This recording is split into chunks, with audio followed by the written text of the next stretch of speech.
নমস্কাৰ ধুনিয়া ইলছ আপোনালোকৰ বাবে এইটো হৈছে পিয়ৰ টছৰ খুবেই ধুনিয়া ইয়েলো আৰু অৰেঞ্জত বুটাবোৰ খুব ধুনিয়াকৈ কৰা হৈছে এই পিয়ৰ টছৰ জোৰা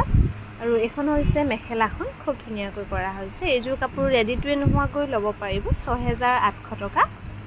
আৰু এইযোৰ হৈছে খুবেই ধুনিয়া পিয়ৰ টছৰ জোৰা গছ বুটাৰ ডিজাইন কৰি খুব ধুনিয়াকৈ কৰা হৈছে আৰু বুটাবোৰ ঘন ঘনকৈ ধুনিয়াকৈ কৰা হৈছে কাপোৰজোৰা এখন হ'ব মেখেলাখন তো ব্লাউজত থাকিব আৰু এইযোৰ হৈছে পিয়ৰ টছৰ খুবেই ধুনিয়া জোৰা আসলটো হ'ব এটো আৰু চাদৰখনত মাজে মাজে এনেকৈ বুটা কৰি দিয়া হৈছে ধুনিয়াকৈ এখন হ'ব মেখেলাখন আৰু ব্লাউজটো এনেকৈ বুটা কৰা হৈছে ব্লাউজটোত এখন মেখেলাখন হ'ব ভাল লাগিলে স্ক্ৰীনশ্বট লৈ আমাৰ 9678284538 এই নম্বৰত যোগাযোগ কৰিবলৈ নাপাহৰিব